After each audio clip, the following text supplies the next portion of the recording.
England की team जो कि गई है श्रीलंका के दौरे पर और खेलेगी सबसे पहले वनडे मैचेस की सीरीज, जिसमें पहला ओडीआई मैच जो कि आर प्रेमदासा स्टेडियम कोलंबो के उस मैदान पर होगा जहां पर अभी रिसेंट टाइम में ही बांग्लादेश के खिलाफ, इंडिया के खिलाफ और ऑस्ट्रेलिया के खिलाफ कुछ मुकाबले वनडे फॉर्मेट में ही श्रीलंकन टीम ने खेले हैं यहां पर। और फिलहाल आज जब इंग्लैंड के खिलाफ खेलने उतरेगी तो ओवरऑल ओडीआई क्रिकेट की हिस्ट्री में अगर आप देखें तो 80वां मुकाबला होगा इन दोनों टीमों के बीच में। और अभी तक उसमें से जो 75 मैचेस कंप्लीट हो चुके हैं इन दोनों टीमों के बीच में, जिसमें रिजल्ट निकल करके आया है उसमें 38 मैचेस जीती है इंग्लैंड की टीम, तो 37 मैचेस यहाँ पर श्रीलंका की टीम भी जीती है।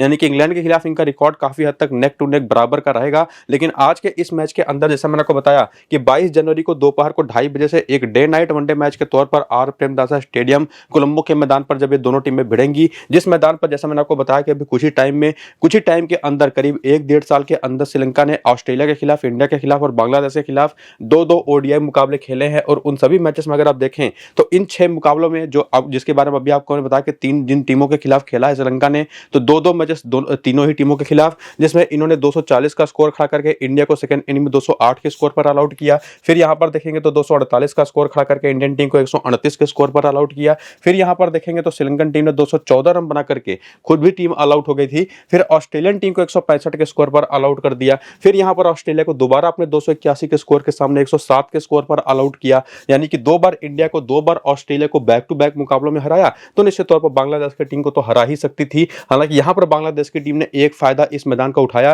कि पहले बैटिंग करते 248 रन बनाए और यहां पर श्रीलंका को हरा दिया। हालांकि एक और मैच में श्रीलंका ने बांग्लादेश को ऑलरेडी हरा रखा था। यानी कि पिछले जो 6 मुकाबले खेले गए हैं उसमें 2 बार इंडिया को, 2 बार ऑस्ट्रेलिया को और 1 बार बांग्लादेश को श्रीलंकन टीम यहां पर हरा चुकी है और 1 बार खुद बांग्लादेश से हार चुकी है। जिसमें एक ही कॉमन रिजल्ट निकल करके आता है कि जो टीम यहां पर पहले बैटिंग करती है वही मैचेस जीतती है। पिछले 6 के 6 मैचेस पहले बैटिंग करने वाली टीम ही जीती है, इवन चाहे वो बांग्लादेश की ही टीम हो। जिसमें पिच की पिक्चर्स के साथ बारे में अगर आप देखने की कोशिश करेंगे तो कुछ इस तरीके की पिच कोलंबो के इस मैदान पर देखने को मिलती है, जिस पर ठीक ठाक कवरिंग ऑफ ग्रास होती है, जो कि डेड ग्रास होती है। बेसिकली पिच पर क्रैक्स उतने होते नहीं। और ये जो डेड ग्रास होती है ना, शुरुआत में जो कि फ्रेश पिच होगी, पहला ओडीआई मैच होगा, तो पावर प्ले के दौरान यहां पर थोड़ी बहुत हेल्प भी आपको मिलते दिखाई पड़ेगी। और अगर आप देखें तो श्रीलंका और इंडिया वाले मुकाबलों में जो पहली इनिंग का पावर प्ले था, यहां पर 42 पर 1, यहां पर 41 पर कोई विकेट नहीं का स्कोर बना। लेकिन सेकंड इनिंग में वही पावर प्ले का स्कोर काफी शानदार रहा। हालांकि उसके बाद टीमें कोलैप्स कर गई पावर प्ले के बाद, और यहां पर भी 39 पर 4, तो यहां पर 36 पर 4।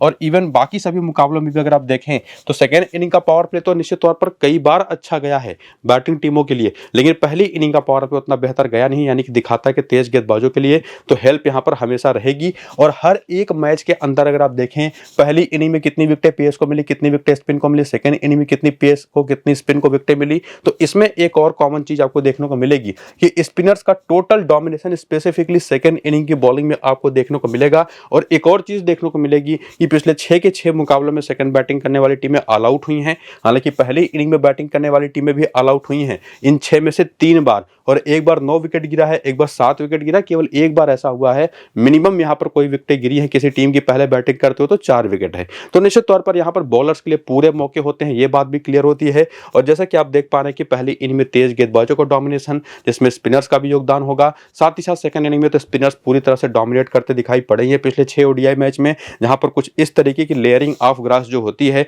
वो काफी हद तक गेंद को फंसा करके बल्ले पर भेजती है। तो इस तरीके की पिच जब आज देखने को मिलेगी अगर एक बार फिर से, तो उसका अपडेट आपको मैं दोबारा टॉस के बाद अपने टेलीग्राम और व्हाट्सएप चैनल पर करने वाला हूं। तो जाकर के टेलीग्राम और व्हाट्सएप चैनल को ज्वाइन करिए, कुछ इस तरीके से देखने को मिलेगा, जिसका लिंक आपको मैंने इसी वीडियो के डिस्क्रिप्शन में और कमेंट बॉक्स में जो पिन किया हुआ कमेंट है वहां पर दे रखा है। लिंक्स को क्लिक करके टेलीग्राम और व्हाट्सएप को अगर आप ज्वाइन कर लेंगे तो यहाँ पर आपको पिच के बारे में फाइनल अपडेट्स भी मिल जाएंगे कि कैसी पिच है, वेदर कैसा है, वेदर बहुत जरूरी होता है कोलंबो में, और साथ ही साथ अपनी मेरी फाइनल टीम क्या बनेगी आज किस मैच की वो भी आपको मैं अपने टेलीग्राम और व्हाट्सएप पर बताऊंगा। तो जाकर के ज्वाइन जरूर करिए। फिलहाल आगे बढ़ें, बात करें सबसे पहले इंग्लैंड की टीम की जो विजिटिंग टीम है, इनका प्लेइंग 11 या बैटिंग ऑर्डर क्या हो सकता है, जहां पर विल जैक्स और बेन डकैट ओपन कर सकते हैं। Left hand right hand combination, Will Jacks थोड़ी बहुत ऑफ स्पिन बॉलिंग भी कर लेंगे। बाकी जो रूट है, हैरी ब्रूक है, जेकब बीथल जो लेफ्ट हैंडेड बैटर हैं, लेफ्ट आर्म ऑर्थोडॉक्स बॉलिंग भी कर लेते हैं। बाकी Buttler as a wicket keeper batter खेलेंगे। और उसके बाद आते हैं Sam Curran, Jamie Overton, Brydon Carse, Adil Rashid और लियो कूड इसलिए क्योंकि निश्चित तौर पर एक थोड़ा सा वैरायटी बॉलिंग में आएगी, वरना इनके पास और भी ऑप्शन है। अगर आप उस ऑप्शन को देखेंगे तो रेहान अहमद है, टॉम बेंटन है, जैक क्रॉली है, लियम लियम डॉसन है, लेकिन उन ऑप्शंस में से आपको कोई तेज गेंदबाजी का ऑप्शन दिखाई को नहीं पड़ेगा पूरा का पूरा जो स्क्वाड है उसके अंदर। और उसी वजह से ल्यूक वुड और साथ ही साथ ब्रायडन कार्स, जेमी ओटन और सैम करन, ये इनके पास 4 मेन बॉलिंग ऑप्शंस होंगे जो कि तेज गेंदबाजी करेंगे, जिसमें ल्यूक वुड बॉलिंग की शुरुआत करते दिखाई पड़ेंगे, या तो ब्रायडन कार्स या तो जनरली ब्रायडन कार्स के ही साथ, जिसमें एक आध ओवर आकर के पावर प्ले में सैम करन भी कर देंगे।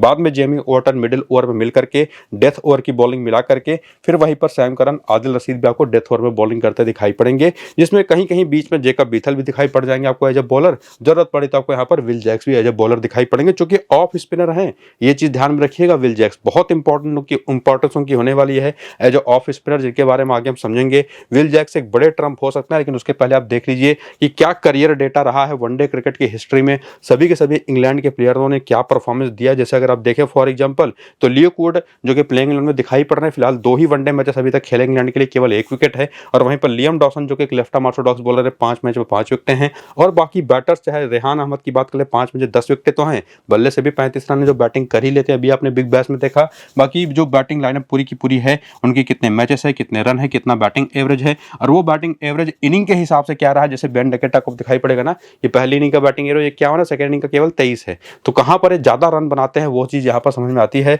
और बाकी उसी तरह से बॉलर्स की भी मैचेस की संख्या, विकेटों की संख्या, तो आप देखेंगे उनका स्ट्राइक रेट दोनों इनिंग का अगर आप देखें तो जेमी वॉटन का समझ में आएगा कि जेमी वॉटन एक ऐसे बॉलर जो पहली इनिंग में तो हर 60वीं गेंद पर विकेट लेते हैं, लेकिन सेकंड इनिंग में हर 28वीं गेंद पर विकेट मिल जाती है।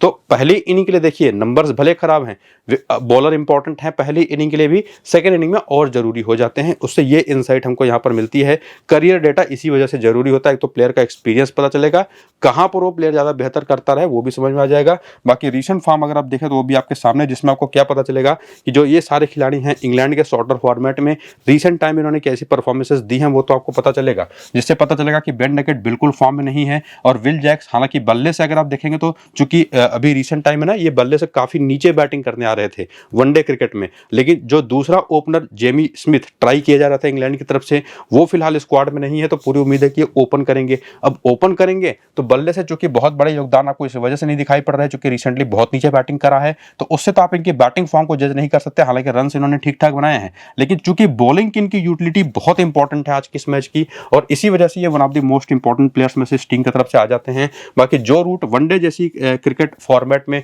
आप इनको इग्नोर कर नहीं सकते। रिसेंट फॉर्म हालांकि अगर इनका भी देखें तो कंसिस्टेंसी की कमी दिखाई पड़ेगी, लास्ट के 3 मैच में तो नहीं, लेकिन उसके पहले के 2 मैच में एक सेंचुरी, एक हाफ सेंचुरी है। इसके बाद आते हैं हैरी ब्रूक, वनडे क्रिकेट में ये भी काफी बढ़िया बैटर माने जाते हैं, काफी शानदार फॉर्म में है। और उसके बाद जेकब बीथल जो कि निश्चित तौर पर लेफ्ट आर्म ऑर्थोडॉक्स बॉलर ज्यादा बेहतर करते दिखाई पड़े हैं बैटिंग के अपेक्षा में, हालांकि बैटर के तौर पर भी काफी बढ़िया खिलाड़ी हैं, अभी टेस्ट क्रिकेट में बहुत अच्छे फॉर्म में रहे हैं, तो ये भी काफी इंपॉर्टेंट दिखाई पड़ता है। बटलर हालांकि बहुत ही कमाल के बैटर हैं, फॉर्म अगर आप देखेंगे तो थोड़ा सा इनकंसिस्टेंट रिसेंट टाइम में ज्यादातर टी20 क्रिकेट ही खेला है, तो वनडे क्रिकेट का फॉर्म तो आप इनका बहुत ज्यादा जज नहीं कर पाएंगे, लेकिन निश्चित तौर पर एक बड़े प्लेयर हैं। लेकिन बैटिंग ऑर्डर में चूंकि बहुत नीचे आते हैं, बाकी अगर आपने ऊपर से 4 खिलाड़ी पिक कर लिए हैं तो बटलर को लेने का कोई खास यहाँ पर तुक बनता नहीं, लेकिन फिर भी अगर आप चाहें तो इनमें से किसी एक प्लेयर को ड्रॉप करके निश्चित तौर पर लेके जा सकते हैं। और बाकी इसकी बात आते हैं सैम करन, जो कि बल्ले से तो फॉर्म में है ही, बॉलिंग से भी अभी बिग बैश में काफी बढ़िया बॉलिंग की है इन्होंने, खास करके ऐसी कंडीशंस में जहां पर थोड़ी बहुत स्विंग हो, जैसा कि आज यहां पर मिलने वाला है शुरुआत में,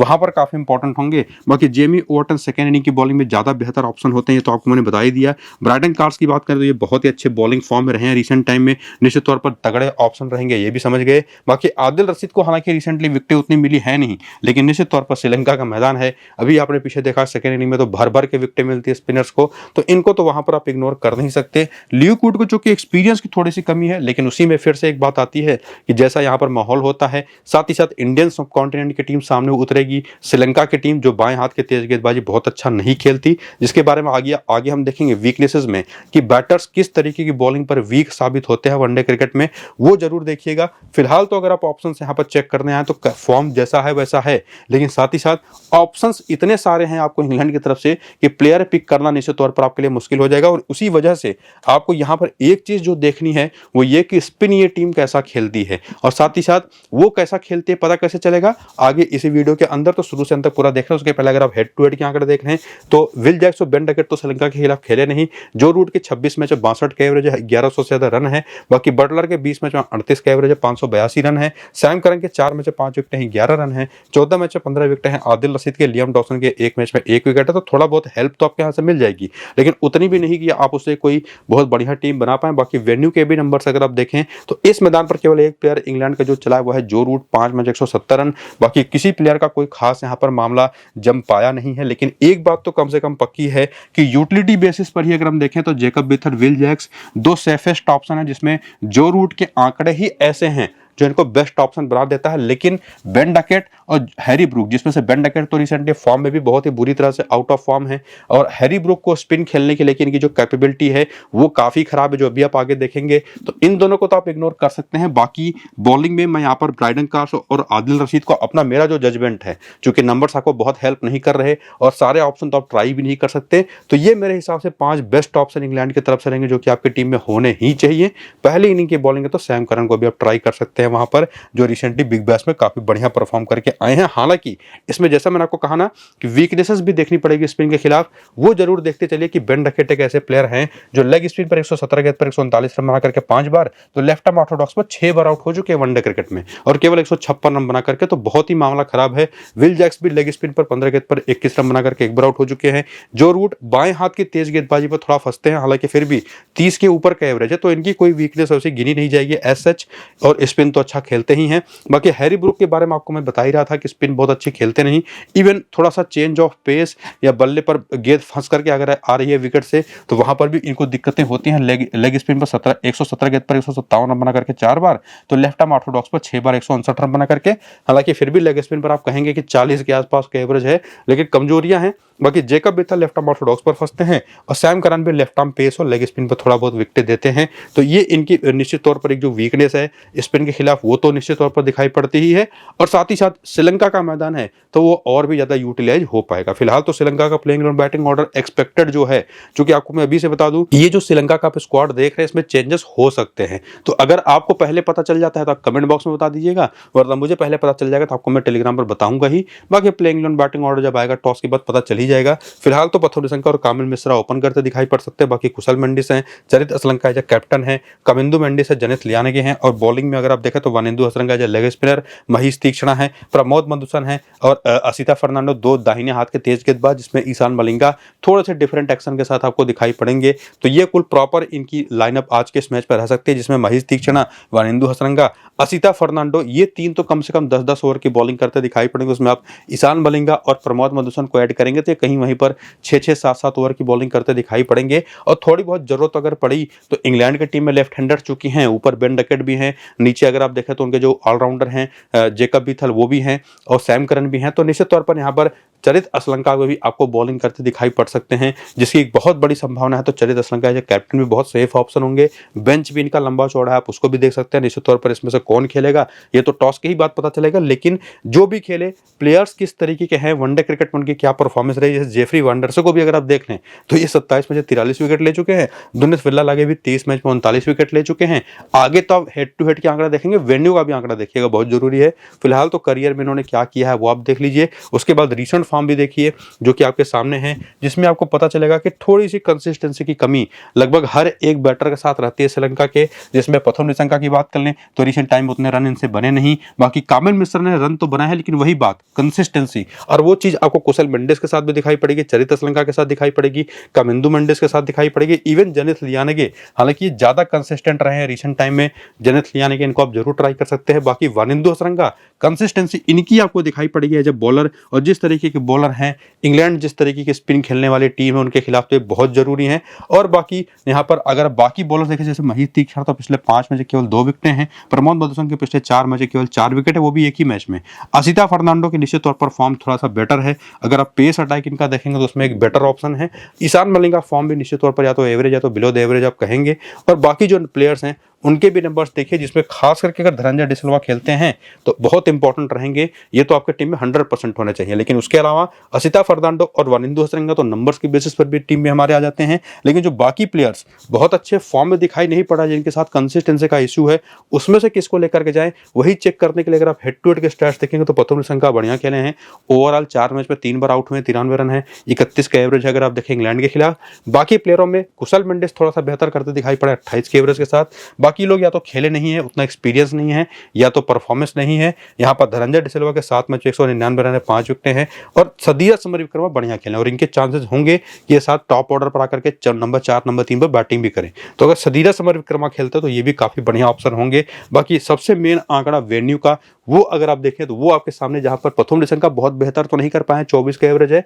कुशल मेंडिस काफी शानदार काम करते रहे, 48 का एवरेज है। और साथ ही साथ एज ऑलराउंडर, चूंकि इनकी ऑफ स्पिन बॉलिंग भी बहुत जरूरी आज के इस मैच में रहेगी। यहाँ पर 22 में 1000 से ज्यादा रन है, 53 का एवरेज है, 15 विकेट है। तो इस मैदान पर तो ना कप्तान है, वो कप्तान का कोई सबसे सेफेस्ट ऑप्शन या चॉइस है दोनों टीमों की तरफ से, तो वो चरित असलंका रहेंगे, जिसमें कुशल मेंडिस को भी आप यहाँ पर इंक्लूड कर दीजिए सारे नंबर्स को एनालाइज करने के बाद। और निश्चित तौर पर इनकी बाकी जो बैटिंग है, चाहे वो कामिल मिश्रा हो, प्रथम निशंका हो, कामिंदु मेंडिस हो, जनित लियानगे हो, इन सभी ऑप्शंस में से कुशल मेंडिस और चरित असलंका के अलावा सबसे भरोसेमंद, जिस पर आप पूरा भरोसा कर सकते हैं कि वो परफॉर्म करके देगा, वो निश्चित तौर पर मैं मानता हूं यहाँ पर जनित लियानगे ही होंगे। तो ये एक बहुत ही अच्छे ट्रम्प ऑप्शन आपके लिए होंगे। सेफर पिक आपके पास यहाँ पर प्रथम निशंका का है, उनके साथ भी जा सकते हैं। और बाकी बॉलिंग में वानिंदु सरंगा को आप इग्नोर कर ही नहीं सकते। महीश तीक्ष्णा के इस मैदान पर 14 मैच में 24 विकेट हैं, 7 में 12 विकेट यहाँ पर असिता फर्नांडो के हैं, जिनके बारे में आपको मैं ऑलरेडी कह चुका हूँ कि आप इनको इग्नोर मत करिएगा। और बाकी अगर आप देखें तो दिनेश विल्लागे यहाँ पर बहुत बढ़िया करते रहे हैं, वंडर से यहाँ पर बहुत ही शानदार करते हैं। बेसिकली स्पिनर्स वो यहाँ पर डोमिनेट करेंगे। तो ओवरऑल इस टीम की तरफ से 4 बेस्ट ऑप्शंस हमको मिल गए, एक ट्रम्प ऑप्शन हमको मिल गया जिसमें आप प्रथम निशंका को भी ट्राई कर सकते हैं, और बॉलिंग में महीश तीक्ष्णा को भी आप लेके जा सकते हैं, या अगर सदीरा समरविक्रमा प्लेइंग इलेवन में खेलते जाते हैं तो 5वें या 6ठे ऑप्शन के तौर पर आप उनको भी ट्राई कर सकते हैं। बाकी इस टीम की भी अगर आप वीकनेस देखें, चूंकि सामने की टीम में तो बाएं हाथ के दो तेज गेंदबाज हैं, तो लेफ्ट आर्म पेस पर अगर आप देखें तो कामिंदु मेंडिस 8 गेंद पर 5 रन बना करके एक बार आउट हुए। कामिल मिश्रा लेग स्पिन पर फंसते हैं, 5 गेंद पर 6 रन बना करके एक बार आउट हुए। बाकी ये तो कामिंदु मेंडिस जो है ना, वो लेग स्पिन पर भी फंसते हैं, लेफ्ट आर्म ऑर्थोडॉक्स पर भी, हालांकि फिर भी आंकड़े फिर भी ठीक ठाक है। जनित लियानगे लेफ्ट आर्म ऑर्थोडॉक्स पर 2 बार विकेट दे चुके हैं, लेकिन 43 का एवरेज है। और उसके बाद धनंजय डिसिल्वा ये लेफ्ट आर्म ऑर्थोडॉक्स पर विकेट देते हैं, काफी बुरी तरह से परफॉर्मेंसेज इनकी रही है। बाकी लेग स्पिन को तो अच्छा खेलते हैं, लेकिन बाएं हाथ की तेज गेंदबाजी और लेफ्ट आर्म ऑर्थोडॉक्स बॉलिंग इनके खिलाफ यूज हो सकती है। तो ओवरऑल जो आंकड़े कहते हैं, जिसके बारे में आपको मैंने वीडियो को शुरू में ही कहा था कि हेड टू हेड में भी दोनों टीमें एकदम नेक टू नेक हैं। 38 मैचेस ओडीआई क्रिकेट में जीती है एक दूसरे के खिलाफ। इंग्लैंड की टीम 37 मैचेस जीती है श्रीलंका की टीम। तो निश्चित तौर पर टक्कर तो है, लेकिन इस मैदान पर जैसा इतिहास है, पिछले 6 मैचेस में ऑस्ट्रेलिया को और इंडिया को भी हरा चुकी है 2-2 बार लगातार श्रीलंका की टीम। तो निश्चित तौर पर वो मजबूत तो है, निश्चित तौर पर, खास करके इस ग्राउंड पर। तो देखना पड़ेगा टॉस कौन जीतेगा, किसकी पहले बैटिंग होगी, वो बहुत जरूरी है। पिच कैसी रहने वाली है, वो सब कुछ आपको मैं अपने टेलीग्राम और व्हाट्सएप पर बताऊंगा। तो जाकर के दोनों चैनलों को ज्वाइन करिए, नीचे लिंक आपको डिस्क्रिप्शन में और पिन कमेंट में मिल जाएगा। बाकी वीडियो पूरा देख लीजिए, सारे क्वेश्चन आपका आंसर हो जाएंगे। फिलहाल इस वीडियो को यहीं पर करते हैं खत्म, चलते हैं, नमस्कार।